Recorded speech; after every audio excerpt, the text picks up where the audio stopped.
My dear students, మనం నిన్నటి క్లాస్లో ఐఎఫ్సిఐ అలాగే స్వతంత్రం వచ్చిన తర్వాత పారిశ్రామికాభివృద్ధి బ్యాంకుల్ని స్థాపించడం, పారిశ్రామిక సంస్థలకు ద్రవ్య సహాయం చేసేటువంటి ఉద్దేశంతో ప్రత్యేక ద్రవ్య సహాయ సంస్థలను స్థాపించడం అనేటువంటి విషయం గురించి మనం నిన్నటి క్లాస్లో చెప్పుకున్నాం. ఈరోజు క్లాస్లో ఎగ్జిమ్ బ్యాంక్ అది ఏ విధంగా పనిచేస్తుంది, దాన్ని ఏ ఉద్దేశంతో దీన్ని స్థాపించడం జరిగింది అనే విషయాన్ని ఈరోజు క్లాస్లో చెప్పుకుందాం. ఇది ఏం చేస్తుంది అంటే అమెరికా, జపాన్ దేశాల్లోని ఎగుమతి దిగుమతుల బ్యాంకు తరహాలోనే భారతదేశంలో కూడా ఎగుమతి దిగుమతుల ఏర్పాటు కోసం ఒక సంస్థని ఏర్పాటు చేయాలి అని అనుకుంది. అప్పుడు దానికి ఒక కమిటీని వేసింది. ఆ కమిటీ జోషి కమిటీ. ఆ కమిటీ భారతదేశంలో ఎగుమతి దిగుమతులకి ఒక బ్యాంకుని ఏర్పాటు చేయాలి అని ఇది అనుకుంది, ఏర్పాటు చేయమని చెప్పింది. అప్పుడు ఆ సిఫార్సులను అంగీకరించి 1982 జనవరి 1న ఈ ఎక్స్పోర్ట్ అండ్ ఇంపోర్ట్ బ్యాంకుని, బ్యాంక్ ఆఫ్ ఇండియాని స్థాపించింది. అయితే దీని యొక్క ప్రధాన లక్ష్యం ఏమిటి అంటే, ఈ భారత విదేశీ వ్యాపార అభివృద్ధి చేయటంలో ఈ బ్యాంకు ప్రధానంగా పాత్రని పోషిస్తోంది. ప్రధానమైనటువంటి పాత్రని ఇది పోషిస్తోంది. అంటే ఎగుమతి దిగుమతులు బ్యాంకే లక్ష్యం ఏమిటి అంటే, ఈ export and import bank of India యొక్క లక్షణం ఏమిటి అంటే, ఎగుమతిదారుల్లో ఉండేటువంటి సమస్యలని పరిష్కరించడం. ఎగుమతిదారుల సమస్యలని పరిష్కరించటం, అలాగే ఉత్పాదక వస్తువులు, ఉమ్మడి వ్యాపారాలు, అలాగే ప్రాజెక్ట్ ఎక్స్పోర్ట్స్, ప్రాజెక్ట్ ఎగుమతులు, అంతర్జాతీయ వ్యాపార బ్యాంకింగ్ విషయాల పట్ల ఈ బ్యాంకు ప్రత్యేకమైనటువంటి ఇంట్రెస్ట్ని చూపించేయాలి అనే ఉద్దేశంతో ఈ బ్యాంకు స్థాపించడం జరిగింది, అదే లక్ష్యంతో. అలాగే ఎగుమతి అభివృద్ధికి ఎగుమతులని అభివృద్ధి చేసుకోవడానికి మేనేజ్మెంట్ సహాయాన్ని సమకూరుస్తోంది. అయితే ఈ బ్యాంకుని 200 కోట్ల రూపాయలు అధీకృత మూలధనంతో దీన్ని స్థాపించారు. 200 కోట్ల రూపాయలు అధీకృత మూలధనంతో దీన్ని స్థాపించారు. దీనికి చెల్లించిన మూలధనం 100 కోట్లు. ఈ మూలధనాన్ని అంతటినీ కూడా సెంట్రల్ గవర్నమెంటే సమకూర్చింది. ఈ మూలధనాన్ని అంతటినీ ఎవరు సమకూర్చారండి? కేంద్ర ప్రభుత్వం సమకూర్చింది. దీని యొక్క అధీకృత మూలధనం 200 కోట్లు, చెల్లించిన మూలధనం 100 కోట్లు. అయితే ప్రభుత్వం నుంచి, రిజర్వ్ బ్యాంకు నుంచి రుణం తీసుకునేటువంటి అధికారం ఈ బ్యాంకుకి ఉంది. ప్రభుత్వం నుంచి, రిజర్వ్ బ్యాంకు నుంచి ఇది రుణాలు తీసుకోవచ్చు.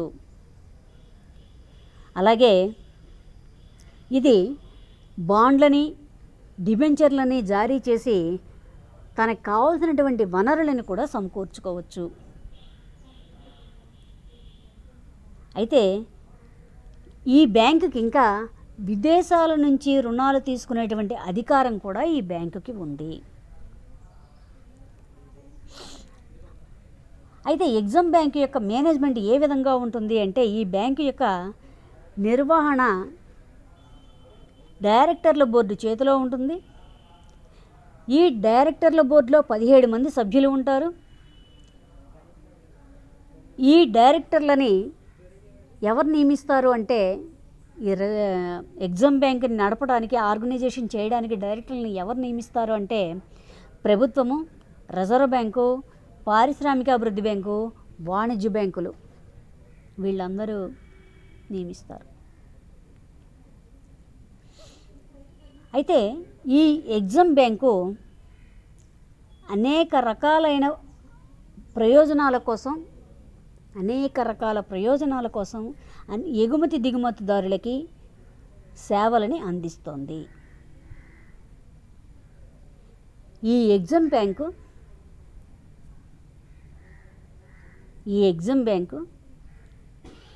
విదేశీ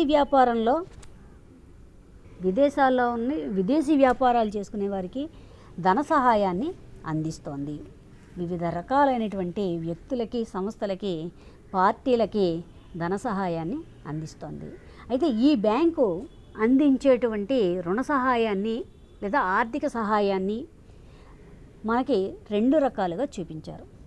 ఒకటి ప్రత్యక్షంగా అందించేవి, 2 పరోక్షంగా అందించేవి లేదా ద్రవ్య సహాయము, ద్రవ్యేతర సహాయము.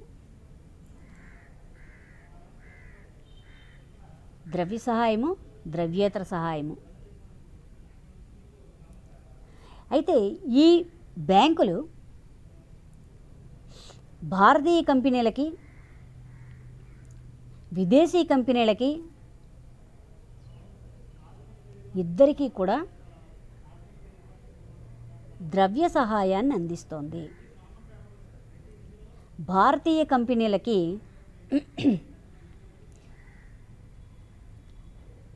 ఎగుమతిదారులకి, అంటే సరుకుని ఎగుమతి చేసుకునే వాళ్ళకి పారిశ్రామిక సంస్థలకి ప్రత్యక్షంగా ధన సహాయాన్ని అందిస్తోంది. అంతేకాకుండా ఆర్థిక విషయాల్లో కూడా, సాంకేతిక రంగంలోనూ ఆర్థిక విషయాల్లోనూ కూడా ఈ బ్యాంకు సూచనలని, సలహాలని కూడా ఇస్తోంది.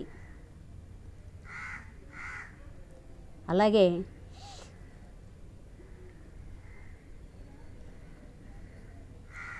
ఇతర దేశాల్లో స్థాపించబడిన పరిశ్రమల్లో, ఇతర దేశాల్లో ఉమ్మడిగా స్థాపించబడినటువంటి పరిశ్రమల్లో భారతీయ కంపెనీలు పెట్టుబడి పెట్టుకోవడానికి కూడా సహాయాన్ని అందిస్తోంది.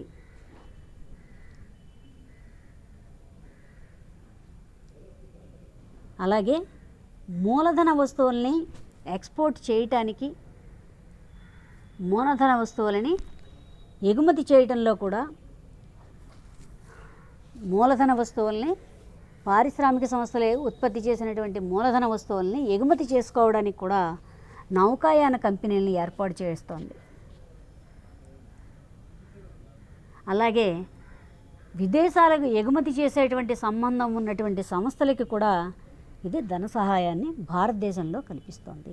మరి విదేశీ కంపెనీలకి, ప్రభుత్వాలకు ఇది ఏ విధంగా సహాయం చేస్తోంది అంటే, ఇది విదేశీ కొనుగోలుదారులకి ఒక స్కీముని, రుణాల పథకం ద్వారా ఒక స్కీముని, అంటే విదేశీ కొనుగోలుదారులకి పరపతి పథకాన్ని ఏర్పాటు చేసి దాని ద్వారా సహాయం చేస్తుంది. అలాగే విదేశీ ప్రభుత్వాలకి పరపతి విధానాలని ఏ విధంగా రుణాలు ఇస్తుంది అనేటువంటిది కూడా వాళ్ళకి తెలియజేస్తుంది.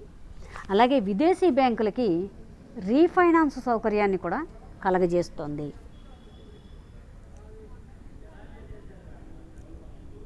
ఇంకా భారతదేశంలో వాణిజ్య బ్యాంకులకి ఏ విధంగా సహాయం చేస్తోంది అంటే, విదేశీ వ్యాపారాల్లో పాల్గొనేటువంటి వాణిజ్య బ్యాంకులకి ఇది రీడిస్కౌంట్ సౌకర్యాన్ని, ఎగుమతి బిల్లులకి రీడిస్కౌంట్ సౌకర్యాన్ని, ఎగుమతి రుణాలకి రీఫైనాన్స్ సౌకర్యాలని కూడా కలుగజేస్తుంది. రీఫైనాన్స్ అంటే ఏంటి? వ్యాపార బిల్లుల్ని తిరిగి డిస్కౌంట్ చేసుకోవడం. అలాగే రీఫైనాన్స్ అంటే ఏమిటి? ఒక కంపెనీలో రుణం తీసుకున్నటువంటి వాటిని తిరిగి ఈ బ్యాంకులో రుణానికి అప్లై చేస్తే వీళ్ళు కూడా రుణాన్ని అందిస్తోంది, తిరిగి రీఫైనాన్స్ సౌకర్యాన్ని కూడా కలుగజేస్తోంది. ఈ విధంగా భారతీయ ఎగుమతి దిగుమతుల బ్యాంకు రుణ సహాయాన్ని అందిస్తోంది. అయితే ఇది ఇప్పటి వరకు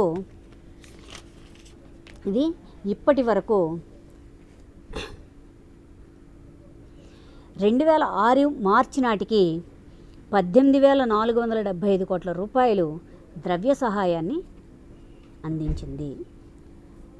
కాబట్టి మన ఈ విధంగా ఈ బ్యాంకు ఎగుమతులు దిగుమతులని ప్రోత్సహించడానికి ఈ బ్యాంకు ద్రవ్య సహాయాల్ని అందిస్తుంది. అంటే వేటికి అందిస్తోంది అంటే ఈ బ్యాంకు మనం సింపుల్గా చెప్పుకోవాలంటే ఎగుమతిదారుల్లో ఉండేటువంటి సమస్యల్ని